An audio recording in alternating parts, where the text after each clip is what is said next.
పిలిచి ఉంటుండగా దేవునికి స్తోత్రం చెల్లిస్తూ ఆయన నామాన్ని మనం స్తుతించి ఆరాధిద్దాం. దానికి ముందుగా చిన్న ప్రార్థన చేసుకుందాం. పరలోకమందున మా ప్రియ పరలోకపు తండ్రి, గొప్ప దేవా, రాజాదిరాజా, స్తోత్రం ప్రభువా. ఇదిగో నాయన ప్రభువా, నీ సన్నిధిలో తండ్రి నాయన ఒక దినము గడుపుట తండ్రి నాయన అది 1000 దినముల కంటే శ్రేష్టమని చెప్పిన దేవా, నీకు స్తోత్రం చెల్లించుకుంటున్నాం తండ్రి. ఆ గొప్ప గడియను తండ్రి ప్రభువా, మీ సన్నిధిలో మిమ్మల్ని ఎదుర్కొనే గడియ మాకు ఇచ్చినందుకు మేము స్తోత్రం చెల్లించుకుంటున్నాం ప్రభువా. ఇదిగోనైనా మరి తండ్రి ప్రభువా, మా హృదయాలను మీ సన్నిధిలో మేము తెరిచి ఉంటుండగా తండ్రి ప్రభువా, మీరు మాతో మాట్లాడండి, మా యొక్క పరిస్థితులతో మాట్లాడండి. ఇదిగో దేవా, మమ్మల్ని సరి చేయాల్సిన ప్రదేశాలు మమ్మల్ని సరి చేయండి దేవా. ఇదిగోనైనా మా హృదయాలను మేము తెరిచి ఉంటుంటాం తండ్రి ప్రభువా. ఇదిగోనైనా ప్రతి ఒక్కరితో మీరే మాట్లాడమని, వారి వారి యొక్క అవసరతలు మరి తండ్రి ప్రభువా ఏమైనాయో మరి తండ్రి మీకే తెలిసి ఉంటుండగా ఇదిగోనైనా ప్రతి ఒక్క హృదయంతో ఈరోజు మాట్లాడండి. వారి యొక్క కుటుంబాలను, వారి యొక్క పరిస్థితులను మీరే కట్టమని, వారి యొక్క ప్రాణాత్మ దేహంలను నాతో కలిపి తండ్రి మీ సన్నిధిలో మేము యేసయ్య అతి పరిశుద్ధ నామములో సమర్పించుకుంటూ మరి తండ్రి మీ యొక్క మరి తండ్రి వాక్యం ప్రకటించబడుతూ పోతుంటుండగా నాయన మీరే తోడుగా ఉండండి. ఇదిగోనైనా మీరు అభిషేకించండి. అగ్ని వంటి మీ మాటలు తండ్రి ప్రభా మీరే మా జీవితాల్లో విడుదల చేయమని కొద్ది ప్రార్థన యేసయ్య అతి పరిశుద్ధ నామములో అడిగి వేడుకొని పొంది ఉన్నాం మా తండ్రి, ఆమేన్.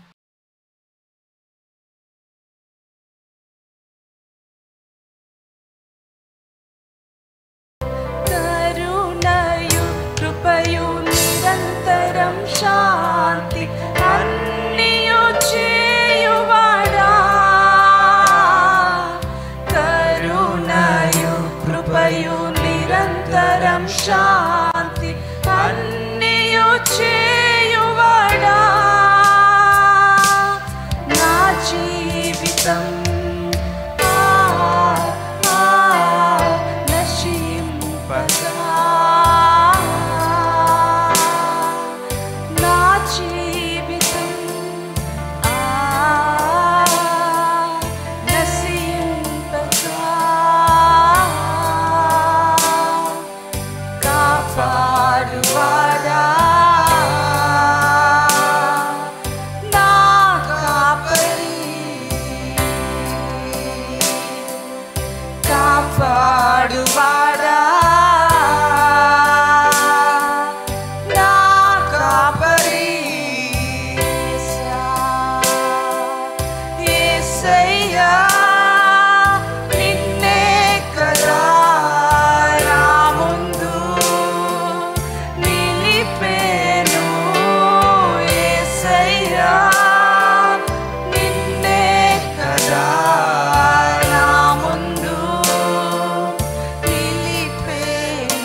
నా హృదయ తపనయ్యా.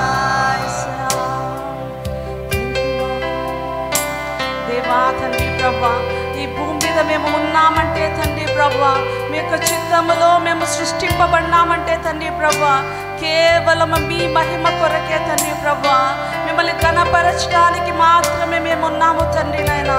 మిమ్మల్ని స్తుతించి ఆరాధించటానికి తండ్రి ప్రభువా, మీరే మా దేవుడని మా ప్రభు అని పొగడటానికి తండ్రి ప్రభువా మేము ఇక్కడ ఉంటుండగా తండ్రి ప్రభువా, మేము సృష్టింపబడిన ఆ యొక్క ఉద్దేశము తండ్రి నాయనా మా జీవితంలో తండ్రి సంపూర్ణముగా నెరవేరబడినట్లు మేము విధేయత చూపించినట్లు దేవా మాకు సహాయం చేయండి అయ్యా.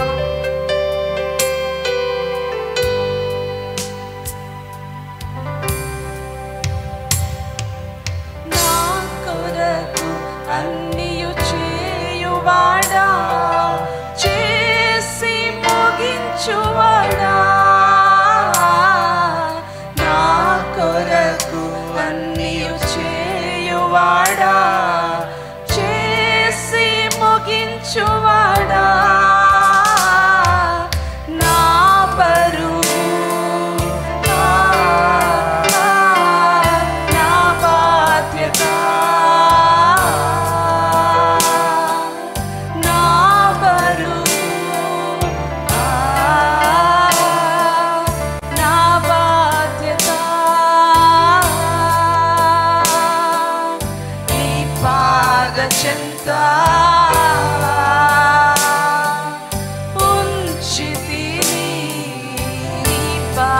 పాద చెంత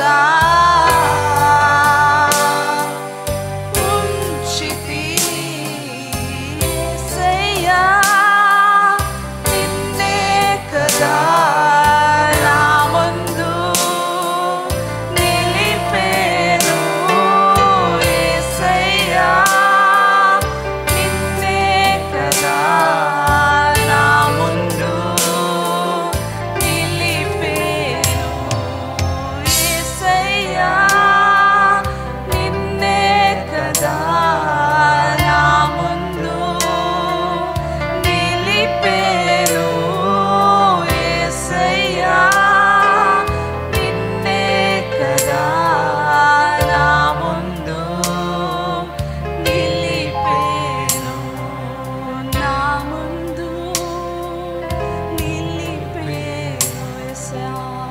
thank you Lord, thank you Jesus. దేవా మీ సన్నిధికై స్తోత్రము తండ్రి ప్రభా. ఇదిగో నాయన అగ్నిస్తంభముగా నిలిచిన దేవా, ఇదిగో నాయన మేఘస్తంభముగా నిలిచిన దేవా, ఇదిగో నాయన ఇప్పుడు మాకు ఆలోచనకర్తగా తండ్రి ప్రభా, మా బోధకుడుగా మా నాయకుడుగా నిలిచిన దేవా మీకు స్తోత్రము తండ్రి ప్రభా. ఇదిగో నాయన మీరు మా కాపరిగా ఉంటుండగా మేము మీ గొర్రెలమై ఉంటుండగా దేవా తండ్రి ప్రభా మీ స్వరము వినే కృపను మాకు దయచేయండి దేవా. ఇదిగో మేము తప్పిపోకుండాన్నట్లుగా తండ్రి ప్రభా మీ యొక్క త్రోవలో సరైన త్రోవలో మేము నడుచున్నట్లుగా తండ్రి ప్రభా మాకు మార్గము నేర్పమని అడుగుతుంటున్నాము దేవా. ఇదిగో తండ్రి మేము వెళ్ళే మార్గములో తండ్రి ప్రభా ఎలాగైతే తండ్రి ప్రభా దావీదు వెళుతూ ఉంటుండగా తండ్రి ప్రభా మీ మార్గములో మీ చిత్తములో వెళుతూ ఉంటుండగా తండ్రి ప్రభా ఇదిగో నాయన ఎలుగు బంటిని మరి తండ్రి ప్రభా చంపివేసి ఉంటుండగా, ఇదిగో నాయన సింహమును చంపివేసి ఉంటుండగా, ఇదిగో గొలియాతును ఎదుర్కొనబోతుంటుండగా దేవా మీకు స్తోత్రము తండ్రి. మా జీవితాల్లో మీరు ఇచ్చిన ప్రతి విజయాన్ని బట్టి తండ్రి ప్రభా మా గత విజయాలను తండ్రి ప్రభా మేము జ్ఞాపకం చేసుకుంటున్నాము తండ్రి ప్రభా. మీరు మా దేవుడుగా మా చేతిలో జరిగించిన ప్రతి యుద్ధమును బట్టి తండ్రి ప్రభా మీరు ఇచ్చిన విజయాలను బట్టి స్తోత్రము తండ్రి ప్రభా. ఈరోజు అపవాది తండ్రి ప్రభా గర్జించు సింహము వల్ల ఒకవేళ తిరుగుతూ ఉండవచ్చు తండ్రి ప్రభా, మీరు మా యూదా గోత్రపు సింహముగా తండ్రి ప్రభా మాలో ఉంటుండగా దేవా మీకు స్తోత్రము చెల్లించుకుంటున్నాం తండ్రి. ఏ పరిస్థితి మమ్మల్ని కాల్చివేయలేదు నాయన, ఏ వరద మా పైన పొంగి పారలేదు తండ్రి దేవా మీకు స్తోత్రము నాయన. ఇదిగో తండ్రి ప్రభా మా యొక్క శూరుడు మా వీరుడు తండ్రి ప్రభా యేసయ్యా ప్రతి యుద్ధమును జయించిన యేసయ్యా మీరు మాలో ప్రతిష్ఠించబడి ఉంటుండగా దేవా మీకు స్తోత్రము చెల్లించుకుంటున్నాం నాయన. Thank you Lord, thank you Lord, thank you Jesus.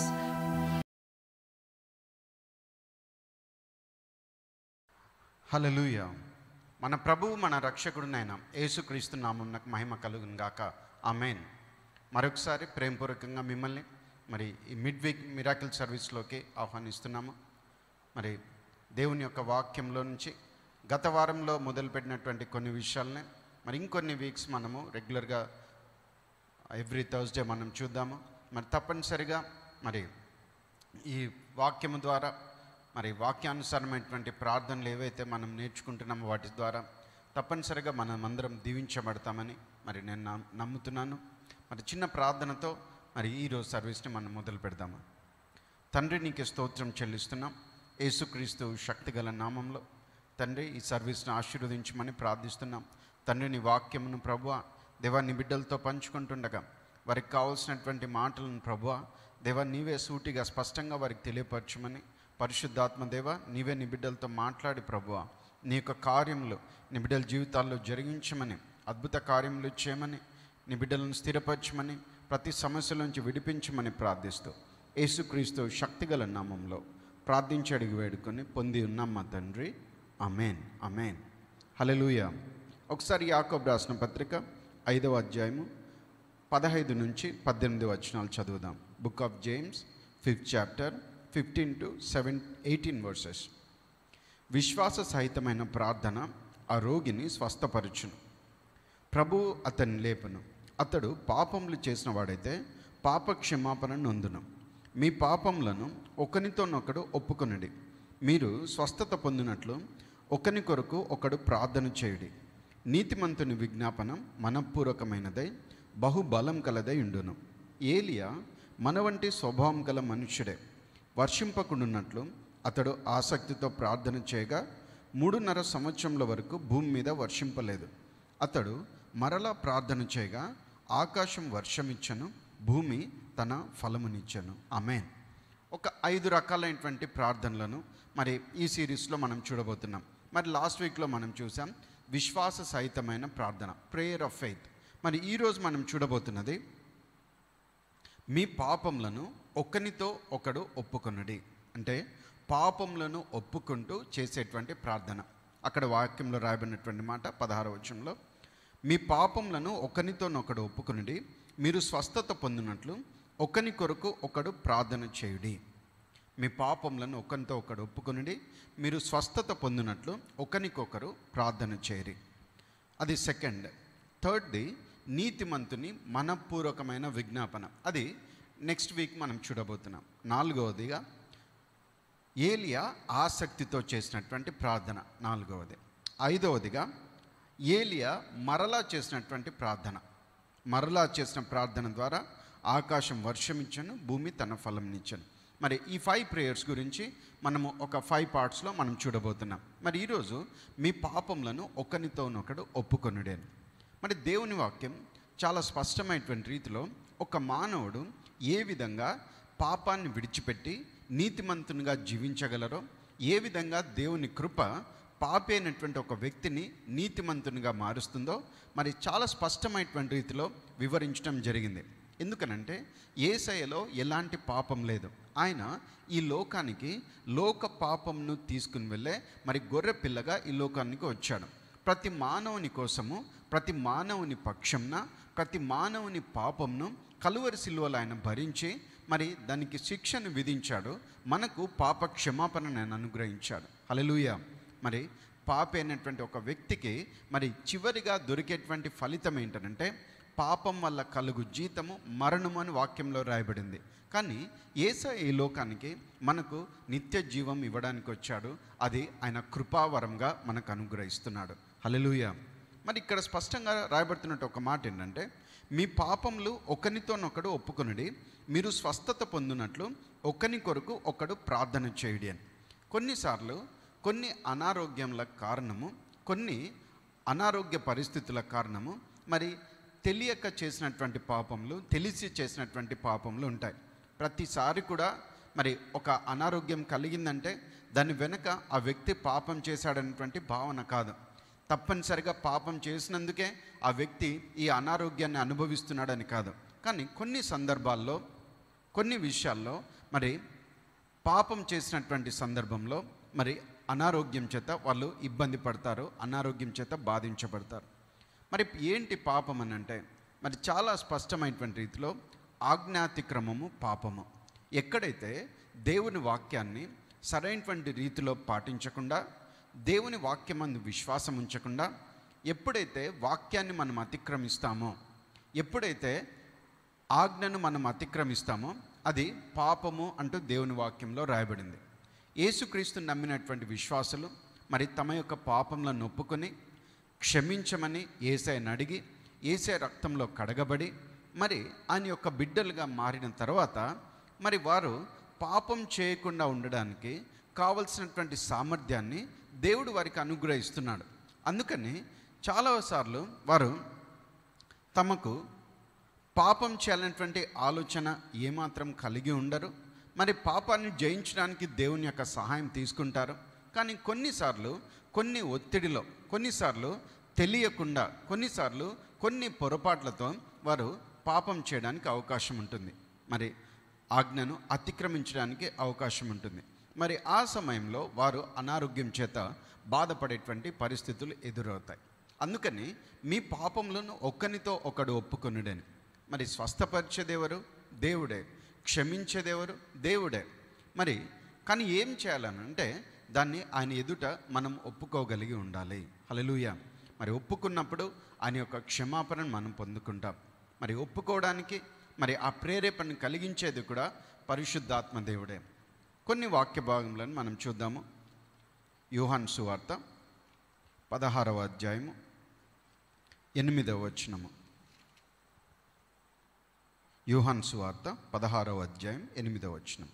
ఆయన వచ్చి, అంటే పరిశుద్ధాత్మ దేవుడు వచ్చి, పాపమును గూర్చియు నీతిని గూర్చియు తీర్పును గూర్చియు లోకమును ఒప్పుకొని చేయును అని. పరిశుద్ధాత్మ దేవుడు పాపమును ఒప్పుకునే విధంగా చేస్తాడంట. ఆయన కేవలం పాపంను ఒప్పుకునే విధంగా చేయడం మాత్రమే కాదు, కానీ దాని తర్వాత నీతిని గురించి కూడా ఆయన ఒప్పుకునే విధంగా చేస్తున్నాడు. మరి నీతిని గురించి ఒప్పింప చేస్తూ అదే సమయంలో ఆయన తీర్పుని గురించి కూడా ఒప్పింప చేస్తున్నాడు. మరి ఏ వ్యక్తి అయితే యేసుక్రీస్తునందు విశ్వాసం ఉంచారో, మరి ఏ విశ్వాస అయితే యేసుక్రీస్తునందు విశ్వాసం ఉంచకుండా మరి పొరపాట్లు తప్పిదములు చేస్తారో, దాన్ని పరిశుద్ధాత్మ దేవుడు వారి యొక్క హృదయంలో ఒప్పుకునే విధంగా చేస్తాడు. మరి దానికి పరిష్కారాన్ని కూడా చూపిస్తాడు. ఏంటి పరిష్కారం అంటే, యేసయ్యలోనే నీతి ఉన్నది. ఆయన నమ్మడం ద్వారా, ఆయన సన్నిధిలో నీ పాపంను ఒప్పుకోవడం ద్వారా ఆయన తన రక్తంతో కడిగి నిన్ను నీతిమంతునిగా మారుస్తాడని ఒప్పింపచేస్తాడు. అప్పుడు తీర్పులో దేవుడు నిన్ను నీతిమంతునిగా తీరుస్తాడు. నువ్వు పాపాన్ని ఒప్పుకోకుండా పాపాన్ని అలాగే నీవు కప్పిపుచ్చడానికి, దాచిపెట్టడానికి ప్రయత్నం చేస్తే దానివల్ల ఎలాంటి ఉపయోగం కూడా ఉండదు. ఎందుకనంటే దేవునికి సమస్తం కూడా తెలుసు. నీవు బహిరంగంగా ఎలా ఉంటున్నావో, నీవు ఒంటరిగా ఉన్నప్పుడు ఎలా ఉంటున్నావో, నీవు రహస్యంగా ఉన్నప్పుడు ఎలా ఉంటున్నావో, నీ యొక్క అంతరంగంలో ఏముందో, నీ యొక్క ఆలోచనలో ఏమున్నదో ప్రతి ఒక్కటి కూడా ఆయన ఎరిగినటువంటి దేవుడుగా ఉన్నాడు. ప్రతిదీ కూడా ఆయన దృష్టికి స్పష్టంగా ఉన్నది. మనుషులైతే అది గుర్తించలేరేమో, కానీ దేవుడైతే స్పష్టంగా అన్నీ కూడా ఎరిగినటువంటి దేవుడుగా ఉన్నాడు. అందుకని మన మనస్సాక్షి ఆయన ఎదుట నిర్దోషంగా ఉండే విధంగా మనము ఎలాంటి పాపానికి చోటు ఇవ్వకుండా మరి దేవుని సన్నిధిలో మనం ప్రార్థన చేయాలి, మనం ఒప్పుకోవాలి. 1 యోహాను 1వ అధ్యాయము 1 యోహాను 1వ అధ్యాయము 9వ వచనం. మన పాపములను మనం ఒప్పుకొనేడలా ఆయన నమ్మదగిన వాడును నీతిమంతుడును గనుక ఆయన మన పాపములను క్షమించి సమస్త దుర్నీతి నుండి మనలను పవిత్రునిగా చేయును. హల్లెలూయా. ఎప్పుడైతే మనము మన పాపములను ఒప్పుకుంటున్నామో ఆయన నమ్మదగినవాడు, ఆయన నీతిమంతుడు గనుక మన పాపములను క్షమించి సమస్త దుర్నీతి నుండి మనలను పవిత్రునిగా చేయును. హల్లెలూయా. మరి విశ్వాసిగా మనం మారిన తర్వాత, యేసుక్రీస్తు నమ్మిన తర్వాత మన యొక్క ఆత్మలో దేవుడు ఒక స్పష్టమైనటువంటి మార్పును తెస్తున్నాడు. ఎలాంటి మార్పును తెస్తున్నాడు అంటే, ఒక నవీన స్వభావాన్ని మన ఆత్మకి ఆయన అనుగ్రహిస్తున్నాడు. అంటే యేసయ్యలో ఎలాంటి స్వభావం ఉన్నదో అలాంటి స్వభావము ఆయన రక్తం ద్వారా కడగబడినటువంటి మనకు అనుగ్రహిస్తున్నాడు. అంటే పాపము దోషము లేనటువంటి ఆత్మను ఆయన మనకు అనుగ్రహిస్తున్నాడు. కానీ ఇంకా ఎక్కడ పాపానికి అవకాశం ఉంది? తలంపుల్లో ఇంకా అవకాశం ఉంటుంది, శరీరంలో ఇంకా అవకాశం ఉంటుంది. అందుకని దాన్ని గుర్తించి మరి మనం పాపం జోలికి వెళ్ళకుండా ఉండాలి. ఒకవేళ పొరపాటున వెళ్ళినట్లయితే మరి పరిశుద్ధాత్మ దేవుణ్ణి సన్నిధిలో ప్రార్థించినప్పుడు ఆయన దాన్ని ఒప్పుకునే విధంగా చేస్తాడు. యేసయ్య యొద్దకు నడిపిస్తాడు. ఆయన రక్తంలో కడగబడి తిరిగి మరి ఆయనతో సరైనటువంటి స్థితిలోకి మనం రావాల్సిందిగా ఆయన ప్రోత్సహిస్తాడు. హల్లెలూయా. మరి ఇంకొన్ని వాక్య భాగాలు మనం చూద్దాం. మరి ఎందుకు అలాంటి అవకాశం కలుగుతుంది అంటే, 3 అవకాశాలు కలగడానికి, పాపానికి మరి ఒక విశ్వాస ప్రేరేపించబడ్డానికి వెనుక 3 కారణాలు ఉంటాయి. మొట్టమొదటి కారణం ఏంటనంటే, దేవుడు ఆ విశ్వాసికి అనుగ్రహించినటువంటి అధికారాన్ని, దేవుడు ఆ విశ్వాసికి అనుగ్రహించినటువంటి బలాన్ని విశ్వాసి గుర్తించలేకపోవడం మొదటిది. రెండవదిగా, మరి ఏ బలహీనతలో ఇంతకు ముందున్నారో అదే బలహీనతలో తిరిగి వాళ్ళు కొనసాగడము, అలాంటి బలహీనపరిచేటువంటి పరిస్థితుల్లో, బలహీనపరిచేటువంటి సందర్భాల్లో తిరిగి వాళ్ళు అదే విధంగా జీవించడము. మరి మూడోదిగా, అపవాది యొక్క ఒత్తిడి, అపవాది యొక్క మోసం. ఈ 3 విధానాల ద్వారా విశ్వాసి పాపం చేయడానికి మరి రకరకాల ప్రేరేపణ కలుగుతుంది. మొదటిది, దేవుడు విశ్వాసికి ఇచ్చినటువంటి అధికారము, విశ్వాసిలో దేవుడు చేసినటువంటి మార్పును వాళ్ళు స్పష్టంగా గుర్తించకపోవడము. రెండవది, వారు ఏ బలహీనతలో ఇంతకు ముందు ఉన్నారో మరి ఆ బలహీనమైనటువంటి ఆ పరిస్థితులను అవాయిడ్ చేయకుండా తిరిగి వాటిలోనే కొనసాగడం. మూడోది అపవాది యొక్క మోసము, అపవాది యొక్క ఒత్తిడి. చూద్దాం ఒక్కొక్కటి దేవుని వాక్యంలోంచి మనం స్పష్టంగా చూద్దాము.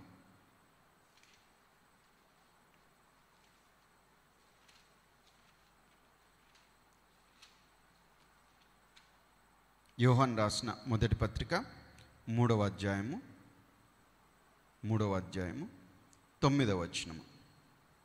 దేవుని మూలంగా పుట్టిన ప్రతి వానిలో ఆయన బీజము నిలుచును గనుక వాడు పాపం చేయడు.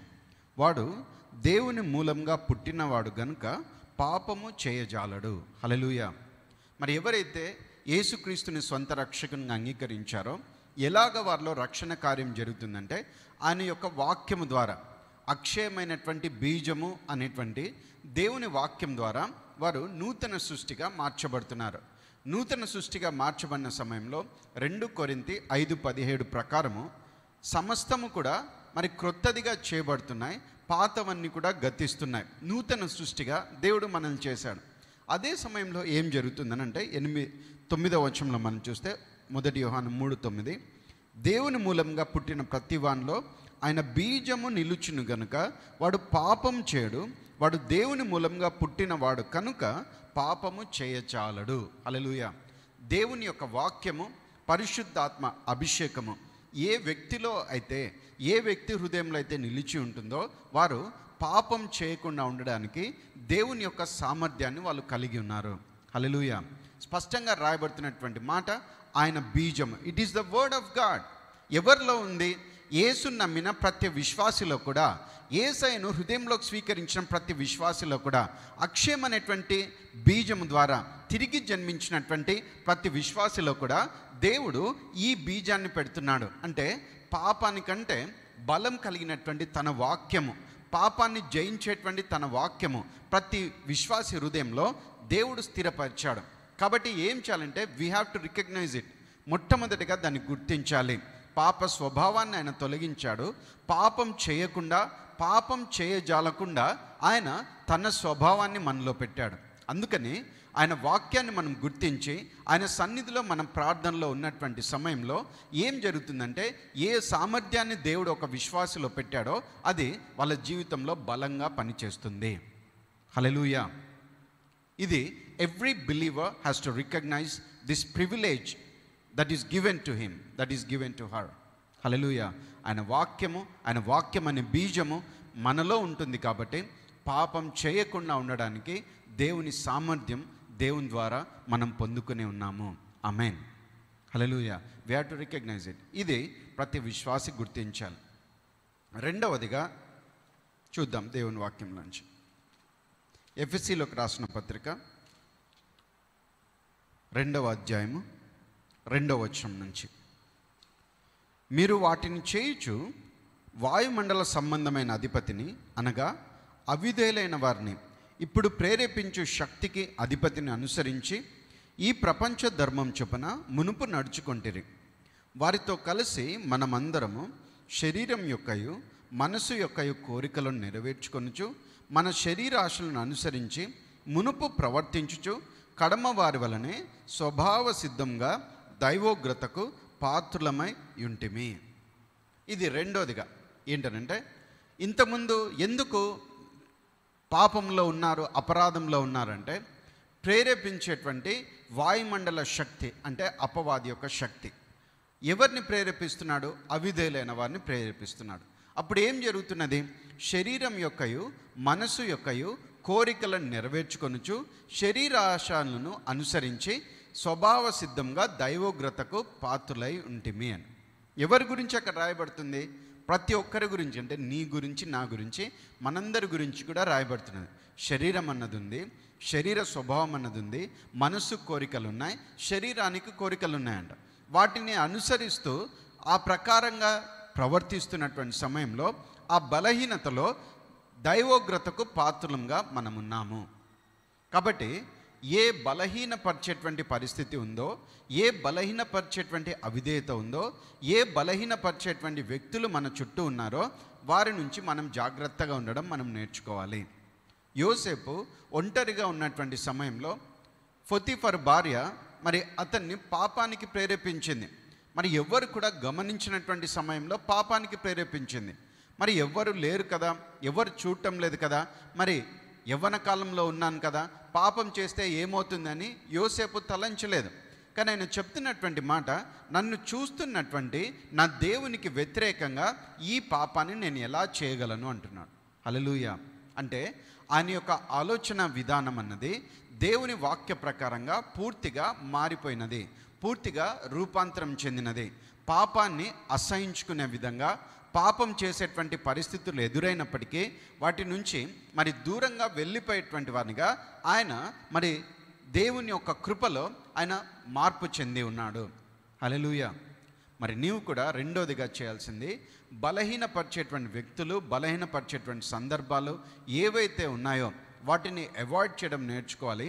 అదే సమయంలో నీ మనస్సులో దేవుడు నన్ను ఎల్లవేళలా చూస్తున్నాడు, దేవుడు ఎల్లవేళలా నన్ను గమనిస్తున్నాడు, దేవుడు నన్ను చూస్తున్నాడు కాబట్టి నేను జాగ్రత్తగా ఉండాలి అనేటువంటి మరి దేవుని పట్ల ఒక స్థిరమైనటువంటి విశ్వాసము, ఒక తీర్మానము, అదే సమయంలో ఆయన పట్ల నిజమైనటువంటి ప్రేమ కలిగి ఉండాలి.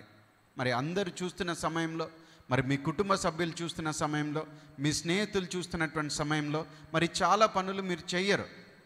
వాటన్నిటిని మీరు కూడా అవాయిడ్ చేసేస్తారు. ఎందుకంటే అవి చూసి వారు నిన్ను గురించి మరి కించపరుస్తారేమోనని, నిన్ను అవమానపరుస్తారేమోనని, వాళ్ళ ముందర మరి నీ యొక్క ఇమేజ్ పాడైపోతుందేమోనని వాటిని నువ్వు చెయ్యవు. మరి ఎందుకు? వాళ్ళ ముందు నువ్వు మంచిగా ఉండాలని నువ్వు ఇష్టపడతావు. మరి దేవుడు నిన్ను ప్రతి సందర్భంలో, ప్రతి పరిస్థితిలో చూస్తుండగా మరింత జాగ్రత్తగా మనం ఉండాలి. హల్లెలూయా. రెండవదిగా మరి మన మనస్సు నూతనపరచబడి రూపాంతరం చెందాలి. ఇంకో మాట చూద్దాం. ఎఫెసీయులకు రాసిన పత్రిక 4వ అధ్యాయము 22వ వచనం నుంచి.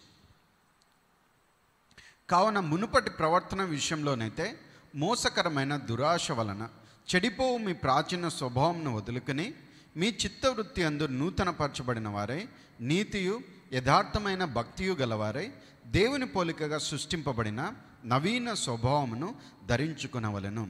మోసకరమైన దురాశ వలన చెడిపోవు మీ ప్రాచీన స్వభావము, దాన్ని ఏం చేయాలంటే దాన్ని వదులుకోవాలంట. కానీ మీ చిత్తవృత్తి అందు నూతనపరచబడిన వారై నీతియు యథార్థమైన భక్తియు గలవారై దేవుని పోలికగా సృష్టించబడిన నవీన స్వభావాన్ని ధరించుకోవాలి. రెండోదిగా చేయాల్సిన పని ఇదే. మన చిత్తవృత్తి యందు మనం నూతనపరచబడాలి.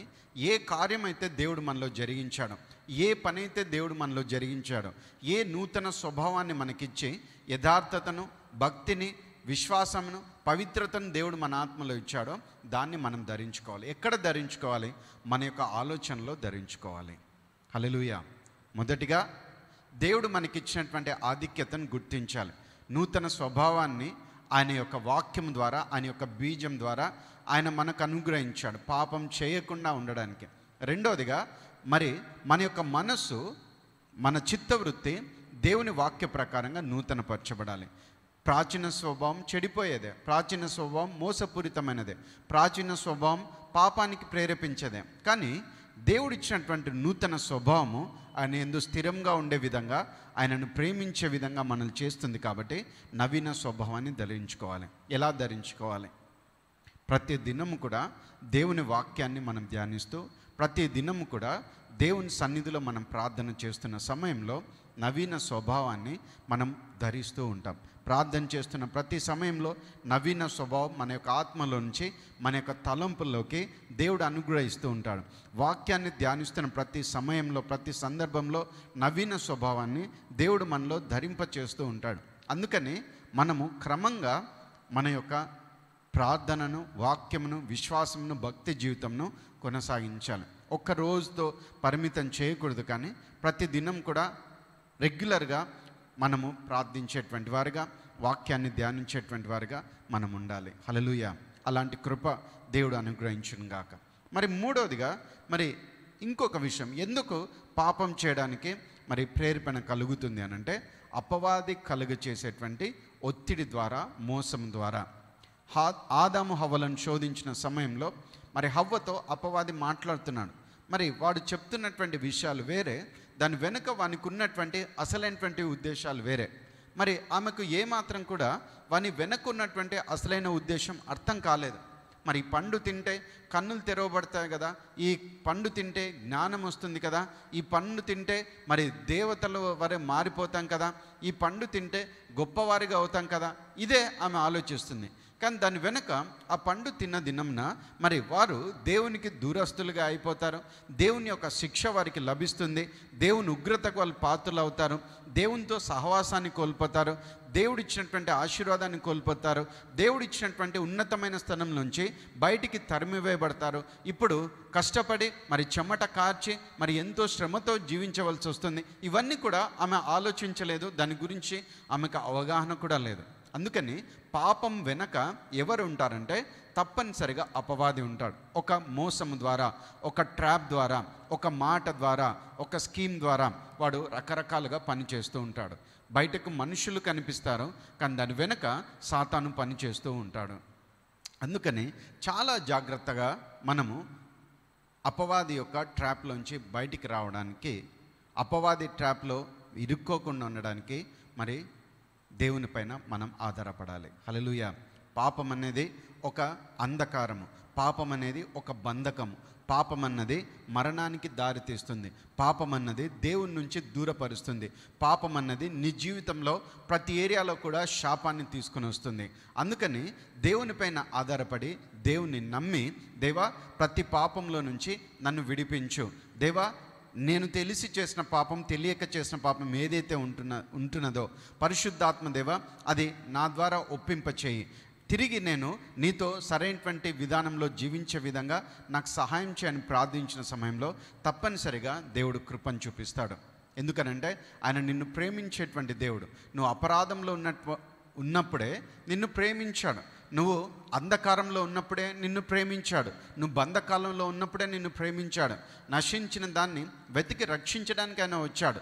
ఆయన కరుణా సంపన్నుడై మరి ఏం చేస్తున్నాడు? అపరాధం చేత చచ్చిన స్థితిలో ఉన్నటువంటి మనల్ని ఆయన తన యొక్క మహా కనికరం చేత, మహాప్రేమ చేత క్రీస్తుతో కూడా మనల్ని బ్రతికించాడు.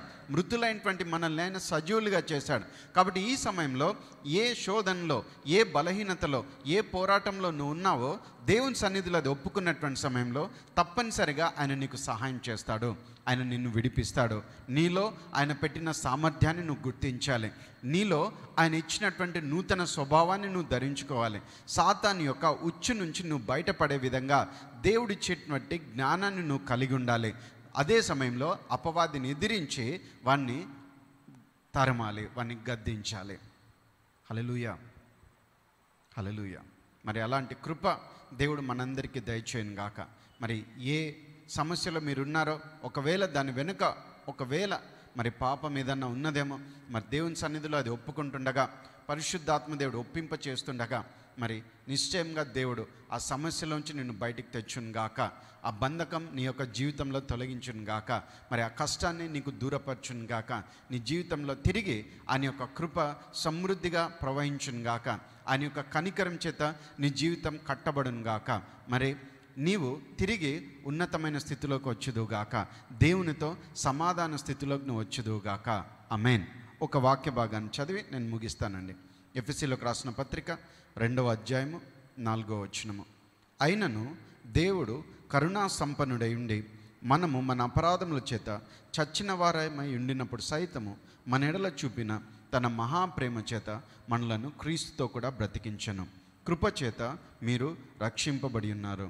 క్రీస్తు యేసునందు ఆయన మనకు చేసిన ఉపకారం ద్వారా అత్యధికమైన తన కృప మహదైశ్వర్యంను రాబో యుగములలో కనపరచు నిమిత్తము క్రీస్తు యేసునందు మనలను ఆయనతో కూడా లేపి పరలోకమందు ఆయనతో కూడా కూర్చుండబెట్టెను. మీరు విశ్వాసం ద్వారా కృపచేతనే రక్షింపబడి ఉన్నారు. ఇది మీ వలన కలిగినది కాదు, దేవుని వరమే. అది క్రియల వల్ల కలిగినది కాదు కనుక ఎవడునూ అతిశయపడ వీల్లేదు. మరియు వాటి యందు మనం నడుచుకున్న వల్లనే దేవుడు ముందుగా సిద్ధపరిచిన సత్క్రియలు చేటకై మనము క్రీస్తు యేసునందు సృష్టింపబడిన వారమై ఆయన చేసిన పని అయి ఉన్నాము. హల్లెలూయా. మరి ఈ వాక్యం అంతా చదివితే మనకు అర్థమవుతున్నది, ఆయన కరుణా సంపన్నుడుగా ఉన్నాడు, మహాప్రేమ చేత మనల్ని క్షమించి క్రీస్తుతో కూడా బ్రతికించాడు, మనల్ని తిరిగి లేపాడు. పాత జీవితం అన్నది మరి మరణించింది. మరి దాంతోపాటు ఆయన పరలోకమందు తనతో పాటు కూర్చుండబెట్టుకుని ఉన్నాడు. రాబో యుగములలో మరి తన యొక్క కృపను మరి సర్వలోకమునకు సర్వ సృష్టికి కనపరచుటకు మనల్ని బహుగా ఆయన తన కృప చేత ఆశీర్వదించి మరి విడిపించి బ్రతికించి ఆయన మనల్ని దీవించి మనల్ని హెచ్చించాడు. హల్లెలూయా. అది ఆయన ఇచ్చేటువంటి ఉచితమైనటువంటి వరమే. మనం దాని గురించి అతిశయపడవలసినటువంటి వీల్లేదు. కానీ చివరిలో చెప్పబడుతున్నటువంటి మాట, మన కొరకు ఆయన సిద్ధపరిచినటువంటి సత్క్రియలు మనం చేయడానికి. హల్లెలూయా. ముందుగానే నీ కొరకు నా కొరకు ఏ మంచి కార్యములు మనం చేయాలో, ఏ సత్క్రియలు మనం చేయాలో దాని కొరకు మనల్ని ఆయన సృష్టించాడంట. అవి మనం చేయడానికి మనలో ఆయన పని చేస్తూ ఉన్నాడు. హల్లెలూయా. మన జీవితంలో ఆయన పనిచేసే విధంగా ప్రతి ఏరియాలో కూడా ఆయన అధికారంకు మనం ఒప్పుకుందాం, ఆయనను ఆహ్వానిద్దాము. మన యొక్క ఆత్మలో ఏ కార్యాన్ని ఆయన చేశాడో, మన యొక్క మనసులో, మన యొక్క తలంపుల్లో, మన యొక్క దేహంలో, మన యొక్క జీవితంలో, మన యొక్క కుటుంబంలో, మన యొక్క పరిస్థితిలో, ప్రతి కార్యంలో కూడా మరి ఆ గొప్ప కార్యం జరిగి మరి ఆయన యొక్క సిలువ మరణ పునరుత్థానం యొక్క దీవెన మన యొక్క జీవితంలో దేవుడు సంపూర్ణంగా చేయనుగాక. నూతన సృష్టిగా మార్చిన దేవుడు మరి నీవు నీ తప్పిదములు ఒప్పుకుంటుండగా తిరిగి నిన్ను నూతన సృష్టిగా అన్ని విషయాల్లో మార్చి శరీరంలో బలాన్ని, మరి మనసులో నెమ్మదిని, నీ కుటుంబంలో సమృద్ధిని దేవుడు దయచేయునుగాక. ఆమేన్. ప్రార్థన చేసుకుందామండి. తండ్రి, నీకే స్తోత్రం చెల్లిస్తున్నాం. యేసుక్రీస్తు శక్తిగల నామంలో తండ్రి మరి విత్తబడినటువంటి నీ వాక్యమును బట్టి నీకు స్తోత్రం చెల్లిస్తున్నాం. తండ్రి, పాపములను ఒప్పుకునేడలా నువ్వు నమ్మదగిన వాడవు, నీతిమంతుడు వంటి వాక్యంలో రాయబడింది నా తండ్రి. దేవా, నమ్మదగిన మా దేవ, నీతిమంతుడైనటువంటి మా దేవ, నీ రక్తంలో మమ్మల్ని కడిగి పవిత్రపరిచి తండ్రి మా యొక్క హృదయంలో ఎలాంటి దోషారోపణ లేకుండా ధైర్యంగా ప్రభువా నిన్ను వెంబడించడానికి, నీ సన్నిధిలో ప్రార్థించడానికి సహాయం చేయమని ప్రార్థిస్తున్నాం. తండ్రి, ఎవరైతే అనారోగ్యంతో ఉన్నారో తండ్రి వారందరినీ కూడా స్వస్థపరచండి, విడిపించమని ప్రార్థిస్తున్నాం నా తండ్రి. దేవా, గొప్ప కార్యములు వారి యొక్క జీవితాల్లో జరిగించండి తండ్రి. దేవా, ప్రతి బలహీనతలో కూడా నీ యొక్క బలాన్ని పరిపూర్ణం చేయమని ప్రార్థిస్తున్నాం తండ్రి. ఆత్మలో నువ్వు పెట్టినటువంటి అధికారంను తండ్రి, అక్షయమైనటువంటి నీ బీజంలోని తండ్రి పాపాన్ని జయించేటువంటి శక్తిని ప్రతి బిడ్డ గుర్తించడానికి సహాయం చేయమని వేడుకుంటున్నాం. అలాగే తండ్రి, మరి సాతాను యొక్క మోసంను ఆయన గుర్తించే జ్ఞానంను దయచేయండి. వారిని ఎదిరించి ఆయన పరిశుద్ధ జీవితం జీవించడానికి తండ్రి, విశ్వాస జీవితం జీవించడానికి తండ్రి, నీ వాక్యానుసారంగా జీవించడానికి ప్రతి బిడ్డ కూడా సహాయం చేయమని ప్రార్థిస్తూ ప్రతి బంధకాల్లోంచి సమస్యల్లోంచి విడిపించి నీ బిడ్డలను హెచ్చించి క్షేమస్థితిని దయచేయమని తండ్రి, దీర్ఘాయుతో తృప్తిపరచమని తండ్రి, నూతన బలంతో నింపమని ప్రార్థిస్తూ యేసుక్రీస్తు శక్తిగల నామంలో ప్రార్థించి అడిగి వేడుకొని పొంది ఉన్నాం మా తండ్రి. Amen. Amen. God bless you all. Hallelujah.